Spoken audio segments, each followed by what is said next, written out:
Willi, thank you so much for joining today. And hopefully, we're going to have a great episode and we can hear all about your journey, about how basically building an immersive design company agency from scratch. From scratch. Sorry, I don't know. um, what I'd like to know from you is going back to your early stage, what would you say led you to become an entrepreneur? And why are you the way you think you are? Um, I think when I, I think I never really went into the super typical employee world most people go into after their A level, and I was like self-employed after like the first time when I was like 18, so right after my A level, and then I don't know, for me it was just like always really hard to fit in, to comply with any rules that in my opinion did not really make any sense. So I'm like all down for learning from from people who have achieved more than you, or basically who achieved the things that you want to achieve in your life. But it just didn't make sense for me to just blindly obey to something other people demand or explain to you when you don't want to even live the life that they want to live or that they live at the moment. And yeah, I think just doing my own thing, living by my own rules, always fit really nice into my character, my personality, and my lifestyle, I would say. Okay, yeah, that's super interesting.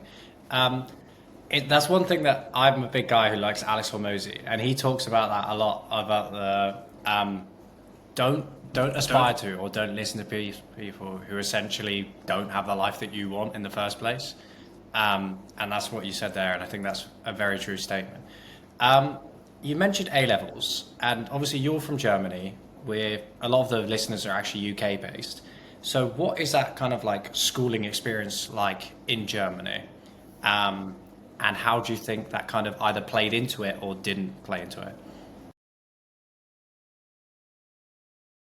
Well, I mean, A level, I think, is kind of like high school, and it does not really play into it at all because you are just punished for making mistakes. You're not really incentivized to try out new things, to learn on your own. You are more incentivized to just blindly execute and consume all the information that they put in front of you, but not really to connect the dots on your own and draw your own conclusions, I would say.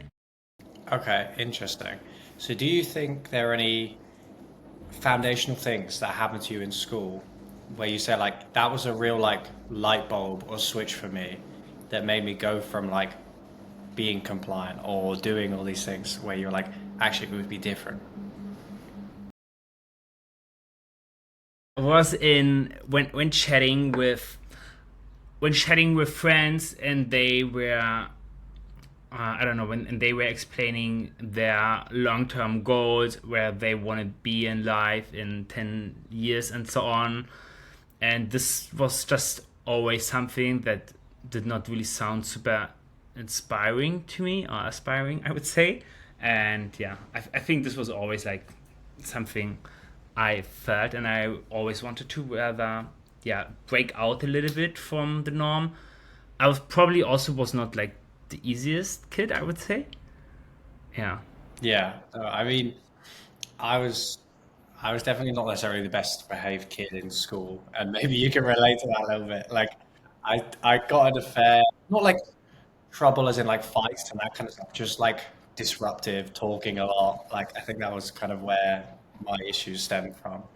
Um, okay, so being someone who's Germany, I'd like to understand the culture a little bit. I'm originally Dutch, but have grown up in the UK my whole life. Um, Interestingly enough, my dad has been lived in the US for about the last 20 years before moving to Thailand. Um, what do you think the culture is like in Germany regarding entrepreneurship? I think this is a little bit hard to answer because you're always really in a bubble. And for example, I mean, the two of us, also like with the Out of Mondays community, are like, yeah, talking to people, building their own things, starting their own things all the time.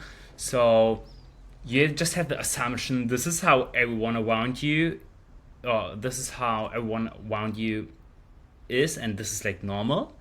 But whenever I meet people who are out of a different group, they are totally different. So I don't know. It's really, really hard to tell because you are just in such a bubble. I think also me living in Berlin, it's again way more normal to just do your own thing because in Berlin everyone is kind of like a little bit crazy, I would say. Like everyone is crazy on a different scale and also like on a different level, different direction. But also in Berlin, there's a huge startup hub. Berlin is by far the biggest startup hub in Germany. So here it's quite common. You also have like lots of events and all those kind of things around the topic. Yeah, yeah. No, that's interesting because I've been to Berlin once for a couple of days. I love it there. It was one of those places where I was like, I definitely would want to move there in the future. Um, and one of the things I lack living in Leeds, what I would say is it's still one of the, I think it's top five biggest cities in the UK. But obviously the startup hub in the UK is London by far. And I think that's one of the things I miss.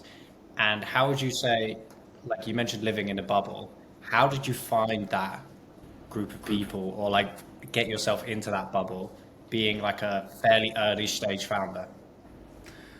Um, so first, I'm technically not even like the co-founder of Magia, but this just as a side note, more as a partner. And second, to be honest, it's not even that much that I'm in the bubble here in Berlin. It's more the bubble that I move in when I'm, for example, on LinkedIn or social media or the content I consume in general, because there are only like a bunch of people I meet with here in Berlin and not really a lot. So I don't really go to so all the perks that you have from living at a startup hub, like going to any events. I actually don't even do that because I'm not a huge, I don't know, event network. Hey, let's chat guy. Yeah, I'm not this guy. Yeah, so hard to tell. I think for me it's more about social media or like specifically LinkedIn that I draw connections from, and yeah. Okay, so it's more the actual content you consume and how you build your social identity around that than actually the people you meet on a day-to-day basis. But I think that's a really good point to touch on because a lot of people essentially um, you construct your social identity from what the stuff you consume, right?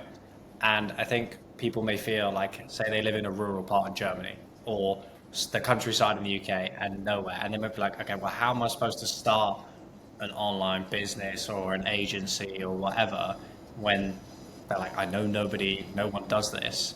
Um, but where was that start for you? Like, did you start consuming this particular person or kind of like open that That's up and funny. Um, so after A level, when I worked, when I was like self-employed, I worked in finance sales, and then at some point in time, I was just like kind of like looking up the ladder and was thinking, this is absolutely not the life that I want to live later on. And then I quit my job, broke up with my girlfriend, started traveling. And when I started traveling, I was just thinking, okay, I never ever want to miss this part in my life again. And that was actually right when Corona started. And at this time, um, the whole remote culture just got started. Like obviously it was existing before, but how it is at the moment just got started. And then I thought, okay, the only way how I can live this life is when I either run my own business or when I'm self-employed or when I'm self-employed or whatever. And then I was in Indonesia and when surfing, a guy was just chatting about like face that he is running a Facebook ads agency. And then I was just thinking, okay, I need to talk to this guy because I know this is something you can do remote, so I want to learn from him. And then he was gone so fast again. But the same day in the evening, I met him on the street, and I just bumped into him and asked him if he want to go out for a dinner, and so that we can chat about, I don't know, whatever. And this is how the whole thing started. So, and this is now one of my best friends, and and this is how the whole remote business thing started. Then I was doing the Facebook ads, Meta ads for a while, and then I just always doubled down on like different remote skills. Then I tried coding or HTML, CSS, JavaScript, and got a little bit into design. And then this is how I then met Webflow. And Webflow was then the first business that I really started like on my own, like as a freelancer, and that worked super well. And this then led to me meeting Zina, one of the two co-founders of Magia, and then everything started.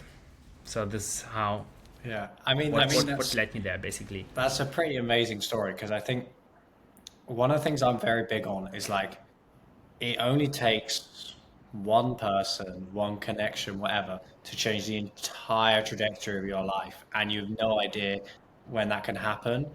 But you have to put yourself in the situations where that can happen in the first place. Um, how did you kind of create that self-awareness to basically what you said, quit your job, break up with your girlfriend, go to Indonesia? Like, what was eating away inside of you to make you do that? Because that's probably, I'm going to take a guess, that's what was happening. Something was eating away at you to do that. I don't know. I think life just felt like super empty and just not fulfilling. I don't know. Just boring. Just not enough. Not what I expect from life, basically. And in the moment, it didn't feel hard at all. So the decision, this is what I want or this is what I don't want, that was super easy. Then the whole breaking up thing and also quitting the job thing, that was like not super easy, but after doing it, it just felt super relieving. And yeah, but I think there was not a lot of analyzation happening. It was just super intuitive, and this is how it must be done, kind of. Right. So it was like, this is what I want. I'm just going to do it. And there was no like necessarily logical part of your brain. Definitely not like something like a pro and con list. It was Right, just right. No, doesn't matter. I think there's two questions I've got the back of that actually. The first one being, it's super interesting because when people are, let's say, weighing up to become a founder or not to become a founder or to leave their job or not to become their job, um, usually so much of that's done via logic of how much money am I making? Can I do this? Can I do that? What's the scalability? What's the forecast? Blah, blah, blah, right? But like you're talking about, and I think with most people, the actual driver for making that kind of decision generally has to come from emotion because that's what will push you so far.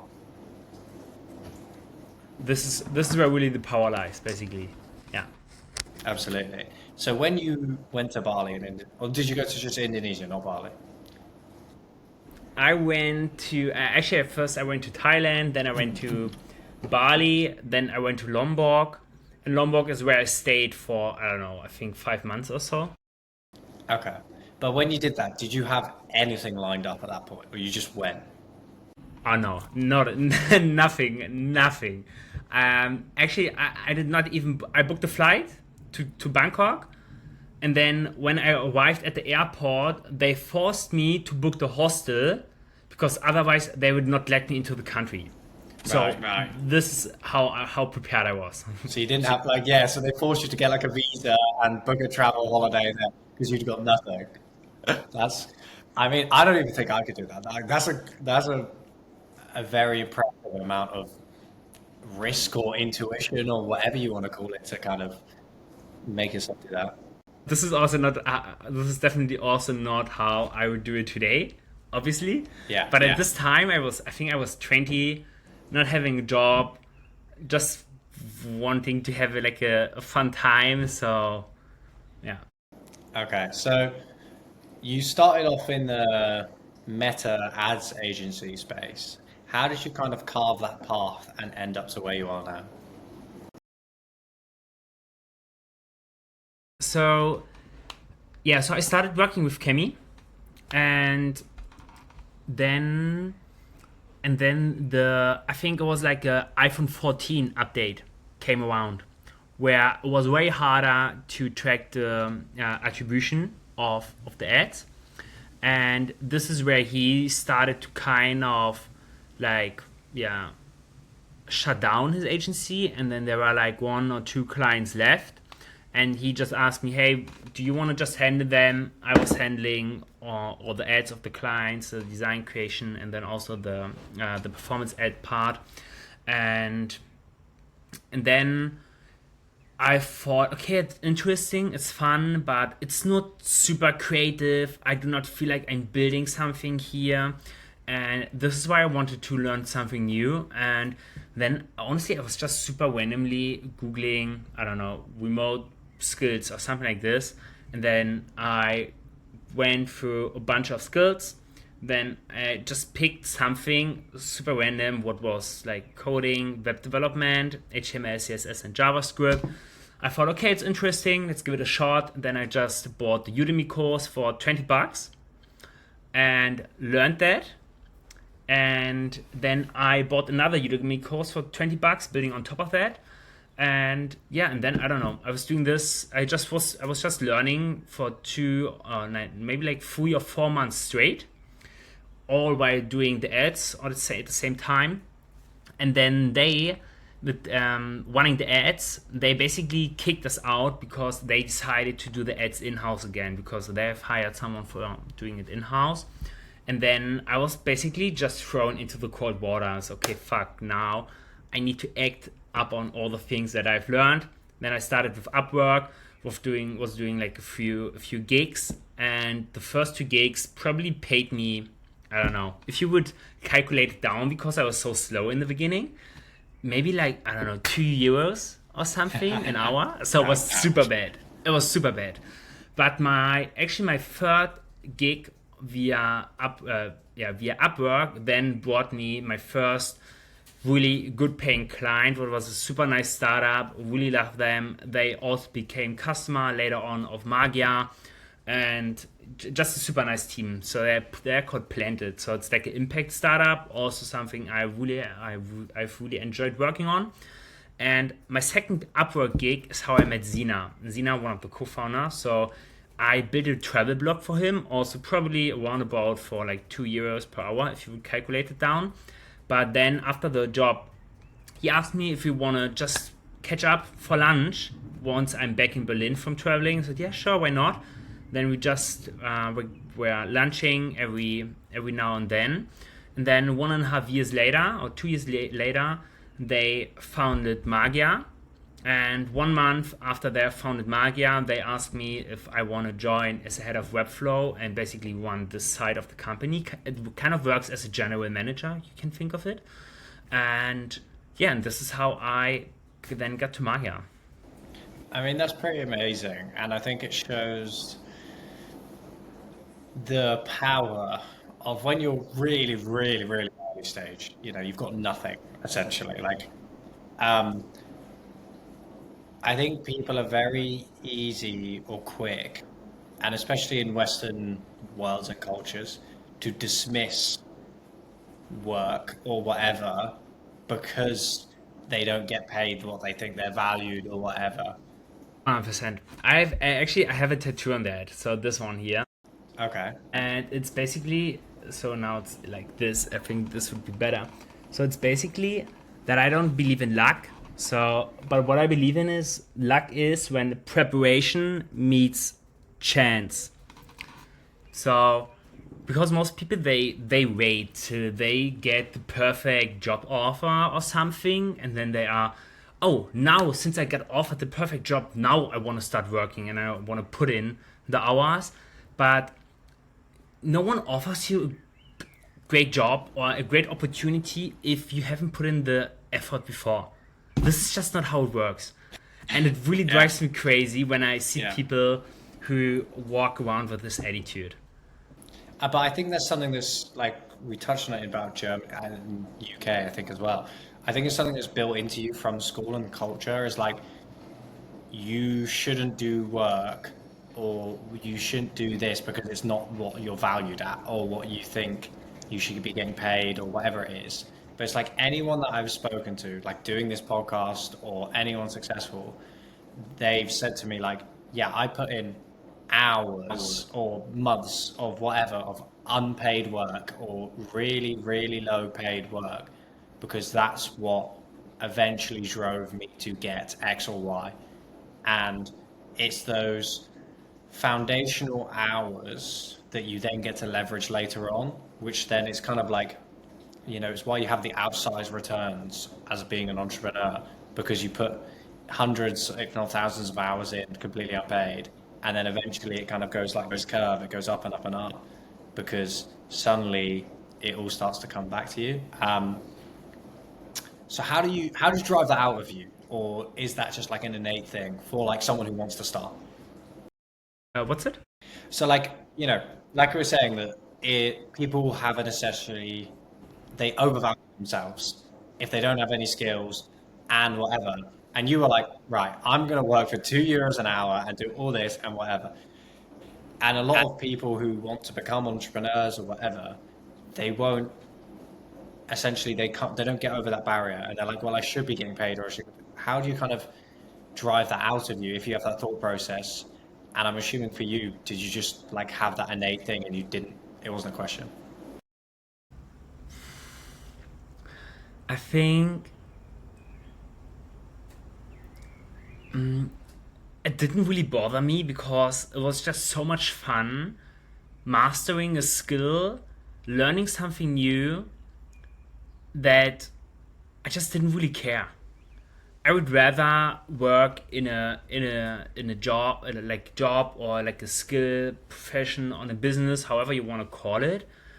Yeah, I would rather work on a business that is hell a lot of fun, where I learn new things, but do not get paid a lot of money, than running a business that just sucks. I hate it every day. I hate each Monday and get get paid, yeah, a good amount of money. I don't know. It's just Yeah. it's just so much more worth to learn exciting things, to build something on your own that I did never really think about. Is it worth doing this now for 2 years? Because Yeah, it's well, I think because it's you just create something you have created entirely on your own. It's this like kind of like God feeling from like craftsmanship. Look, this is what I've built. Yeah, I think that's exactly the words I was going to use. Like this is what I've built. Because when you are like, actually, let me go back. You said like I hate Mondays, and like also we're in the Art of Mondays community. Like I made a video the other day. I was like, I love Mondays because for me, I hate the weekend because I don't have any meetings. No one's really working, so I feel like I can't drive things forward as much. But I like Mondays because it brings back my structure, my work, and etc. And for me, being in the Airbnb industry, am I passionate about Airbnb? No. Am I passionate about property? No. But what I am passionate about is about the experience and the feeling I have when building my company and building something that I can be proud of and the enjoyment I get out of that. And I think that's the experience that a lot of people have. You don't have to be passionate about that specific thing, but it's you call it a godlike feeling, but the feeling you have of like, wow, I've built this and this is continuously continuing to grow is what almost drives you and motivates you to want to just do the insane amount of hours and it feels worth it. Yeah, Yeah, 100%. I think I also have the same with the service business we are building at the moment, because when you say you want a service business, most people are not really super, hyped or jealous about. Hey, I also want a service business. So this is, It's a shit ton of yeah, work. this is most of the time. This is rather this type of business no one wants to touch. Um, but there were definitely also phases where you're like, I just don't want to do service business anymore. But I think it doesn't matter if it's like SaaS or it's e-com. I have like a bunch of folks and friends in the e-com space, and all of them are like so jealous that I don't have any physical products I need to deal with. But on the other side, I'm jealous on so many aspects their business has. So, and I reckon it comes back to like the grass is always greener on the other side kind of topic. And you have problems, challenges, hurdles in like each business. You just need to choose what problems you want to have basically. And yeah, and you just need to find, I don't know, find happiness, peace, or fulfillment in solving those problems, I would Yeah. say. Um, I think what I would say, having had that experience where you talk about like having a product-based business and a service-based business, right? Um, I very much relate to the fact of like, oh God, like you've got a product-based business, so you constantly have to reinvest in the product. But like your systems may be very easy, so you don't have to manage a lot of people. Like Amazon FBA, for example, you don't have to manage a lot because Amazon does it. And I can say that because I've one worked at Amazon and also had an Amazon FBA business. But the problem is it's very hard to scale because essentially you constantly just have to reinvest into your product and you really struggle to take money out of the business. Um, and then the benefits of a service-based business is like, okay, great, you can scale very quickly because your product is, your asset, your service, right? Um, but then you have to deal with a lot of people, and as you scale, your product is your output, and people, you need to bring on more people to output. So you've got to then invest in employees, clients, that kind of sort of stuff. And there's always the grass is greener on the other side. And then I think for me, my little like grass is greener at the moment is like SaaS and AI because I'm like, oh, it's the best of both. But I'm sure there's a million different products or problems with software and AI that I just have no idea about. And you know how Alex Hormozy has that graph, like of entrepreneurs and why they fail. I don't know if you're familiar with it or not, but it's like essentially you learn so much about a product or a service that you realize like, oh, this is kind of hard. I'm going to switch to a product-based business instead of doing my service-based business. And then you do the product-based business, you realize, oh shit, I have to constantly reinvest. So you switch back to a service-based, and it's like this valley of despair. And it's why most entrepreneurs fail because they just go around in that cycle, whereas they don't get through it and start building on the other end. So yeah, but you eventually managed to push through and start building. How do you pronounce it? Is it Maria? Magia? I don't know. Is it your Magia. Magia? Magia, Okay. genau. Okay. Yeah, so some people, especially in English speaking countries, pronounce it magia, but magia. Yeah. Okay. So Magia. So how did you push through with that and then start building Magia?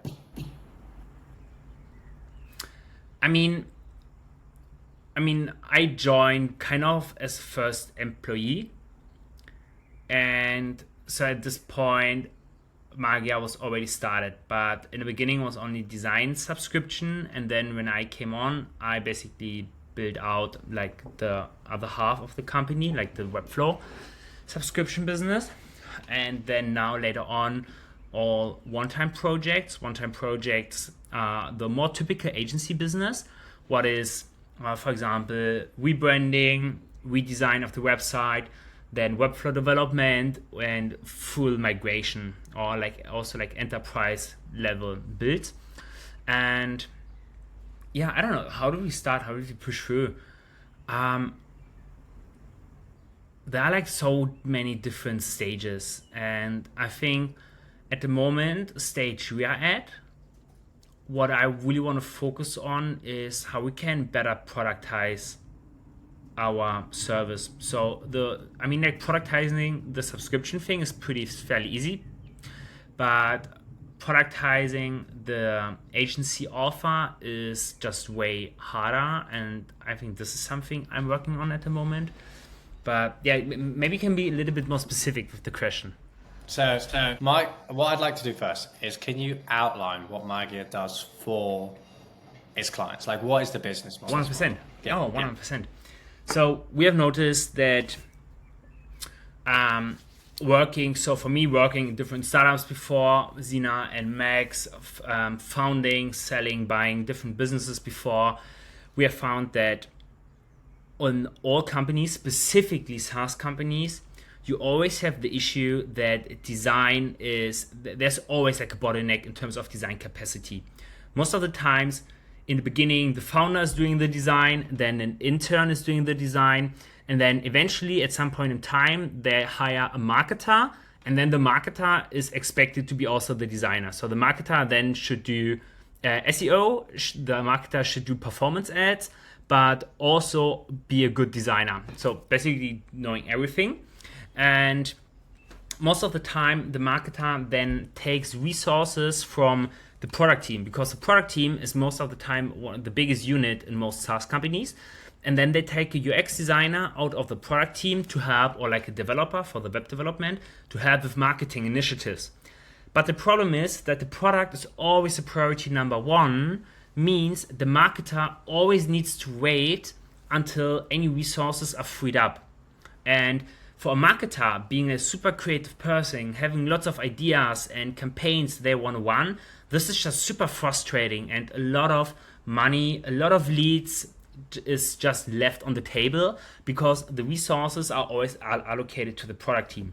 And this is why we wanted to build a solution for design and for webflow development that works as kind of like a plug and play, like a plug and play system, where you as a marketer or as a marketing team, you can just get Magia, either the design subscription, webflow subscription, ideally both, and then have a full design team that can scale all your design assets without you needing to hire anyone, without needing to deal with different freelancers for all the different skills, and also no tracking hours because it's a fixed monthly fee.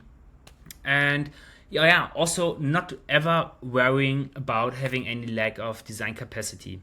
Also, a huge advantage, you can just cancel it every month compared to an employee, what just gives a lot of flexibility to startups.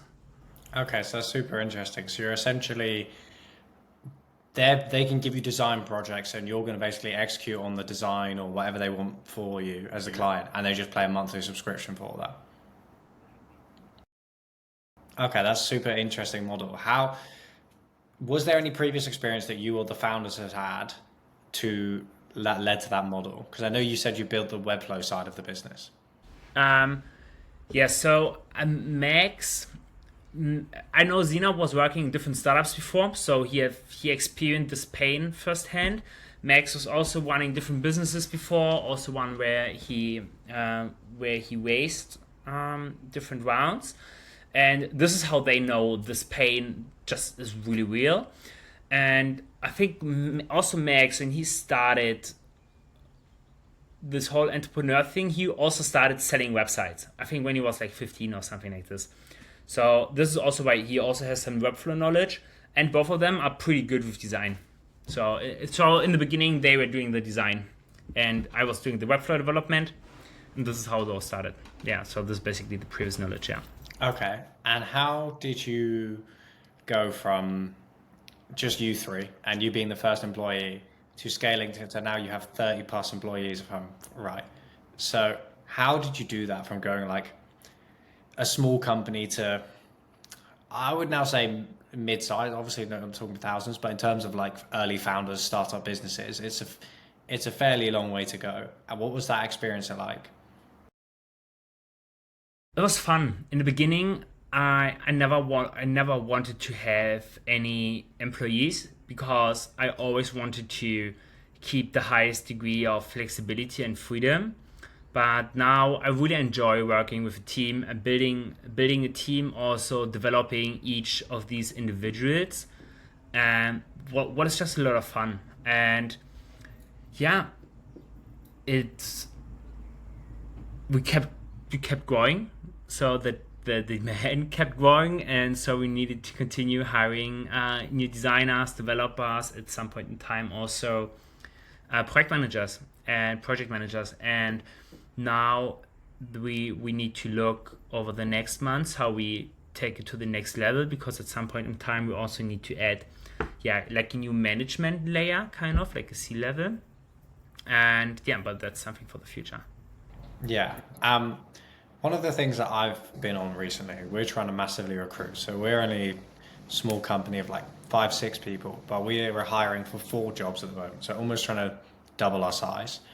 Um, it's essentially how important it is to recruit and recruit well. And that's almost the job of a founder, of a CEO. It's just like, okay, how do I strategically envision this company moving? And who do I put in place to execute on that? What are the most important lessons or biggest takeaways you've had from essentially starting to recruit people?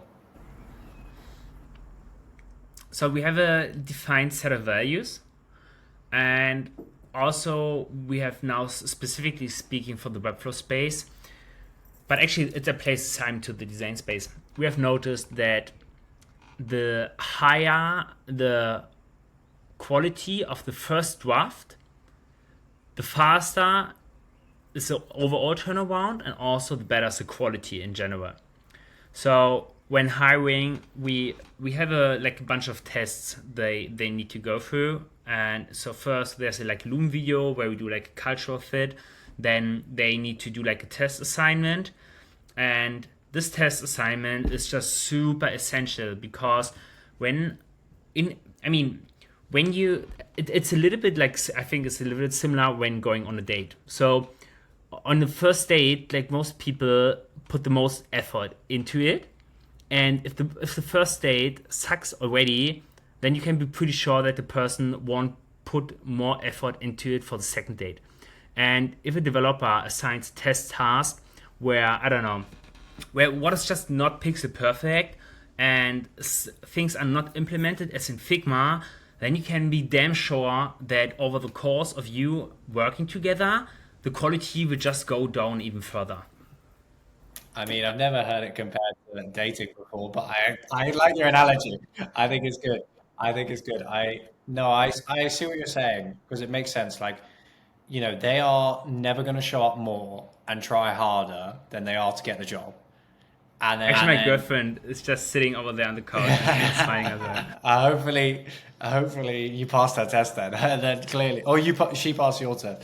But um, no, I think it's super right because like we've had VAs that initially like that was the first thing that we kind of started with hiring, and we found we had these VAs that were coming in and just the first draft, like you go back and you have to give them about 20 different things to change, and the eye for detail's not there, and all that kind of stuff. And it creates such a big level of churn and effort because you then, as the founder or whatever, are having to spend your time on the task that you're trying to outsource in the first place. So yeah, I think that's interesting. How did you then? Because we've implemented um, tasks and challenges and all those kind of things in our application process. But how did you create like a defined set of values? That was pretty easy, because from all of us working with different clients, we just also, like, specifically Max and Zena running their own businesses before, we know what we would like to have when we would hire such a service. And therefore this was like pretty straightforward and easy, I would say. Just think about what's the business that you want to build, and also if you are a user of this business, what what type of business or product would you like to buy? So how would that need to be? And then just tie your values around that. Okay, interesting. And what? Just give us some examples. What would you say like the values, the core values of your company are that you take? I think one of our core values for people that we hire is like attitude over agency and skills, because you can teach skills, but you can't teach the attitude of trying and working hard. Yeah, yeah, 100%. So, for example, our core values is definitely one of the biggest. It's like pixel perfect, because it's essentially this is what we are hired for. So, and this is something you can test super easily with the test. And if the things are not pixel perfect, you just know it's not a great fit. Another thing is just figure it out. So if something is not working, some people like come to you, hey, it's not working, it's not possible. Or other people come to you, hey, this was not working, but I can suggest we could try X, Y, Z, or ideally they have figured out the best solution right away. And this just shows like a high level, what would you say, like a high level of like agency, a high degree of agency. Is the one that initiative. Like we say, we want people who are proactive, not reactive. Yeah, exactly. Yeah. So like instead of someone coming to you like obviously and saying like, oh, I've got this issue, there's like, I've got this issue, but I've taken these steps to actually work around it. So it means that again, about that first draft or you as a founder, you're not having to go, okay, well, how do we fix this issue? You've got someone who's put that process in place and doing it for you essentially. Yeah, 100%. And then what would you say was the biggest lever for you scaling up your agency in terms of generating leads and building that business in the best way?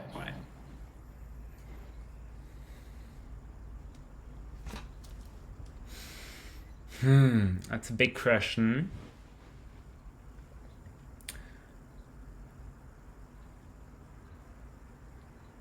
That's the biggest learning. I would say that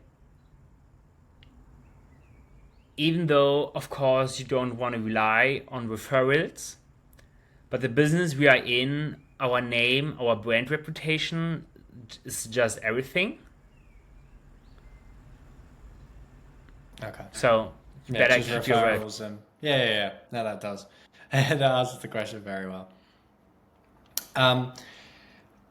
So I want to just go back and, because you've given a lot of value here, what would you say if you were going to start again? What would be the three biggest things you would change or the three biggest steps you would take to get the success that you've had, but let's say 5 times faster?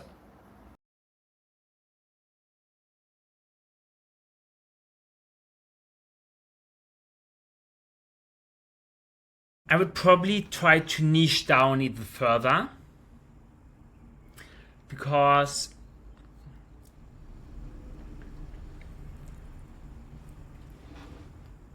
sometimes I feel you can compare us too easy to other businesses, and then it's always hard to not fall into this race to the bottom type of thing for the price. And I think I would look for something where I would do a service that is way more focused on a specific outcome, and not really niche down by the service, but rather either by the client or by the outcome, if you know what I mean. Yeah, I think it's a really good point, because essentially what you're saying, and one of the things is that someone who covers everything is not going to be great at all those things. And you're looking. I used to think exactly the same. But the thing is, for a lot of clients, you don't need to be the best in one specific thing. For example, if you what I meant by the specific outcome is when you niche down for, I don't know, bringing, I don't know, dentists 5x more leads, whatever. So then you can also just be super knowledgeable in helping dentists getting those leads. And then this is not tied to a specific service. This can work via ads. This can work via writing manual letters, whatever. You just need to know this industry and this specific client group really, really well. And then maybe you can do different services. And in order to give to bring more leads to a dentist, you don't need the best person. You don't need to be the best person on the world in running meta ads, for example, or in running cold outreach campaigns. You just need to be better than a dentist, kind of. Yeah, no, I agree with you saying that. I think yeah, absolutely. I think what my point was going to kind of finish on, but I do agree with what you're saying because you only need to be a couple steps ahead to give them value, is that when you cover such a broad base as some sort of agency or whatever, it means that you always have to reduce your price because the clients want the services bundled in. They want it bundled together. And that's what is a key point for me is like in my property industry, for example, like you can find the houses, you can sell the houses, you can do up and refurbish the houses, and you can also manage them. And we used to do like, let's say this whole process for our clients. And then obviously they were like, oh, okay, well, I want a reduction here, and a reduction here. And then we realized actually, I don't really like the first two and we're better at the last one. So we're like, okay, well, let's just niche down more in that sense and be really good at this. We can charge more and it's more efficient for us and we scale our business that way. And that was one of the things that I was kind of touching on because as an agency or a service-based business, if you offer all of those things, it can hurt your margins and sometimes also just make it a worse product. It's just my opinion anyway. Yeah, I agree. 100%. It's it's always better to not always, but most of the time it's better to niche down. Yeah. Yeah, I agree. Okay. Well, last thing, and it's kind of a traditionalist podcast. So thank you so much for coming on. If you had 60 seconds to go back to your founding self or you 10 years ago or someone starting out, what would you say to you in those 60 seconds?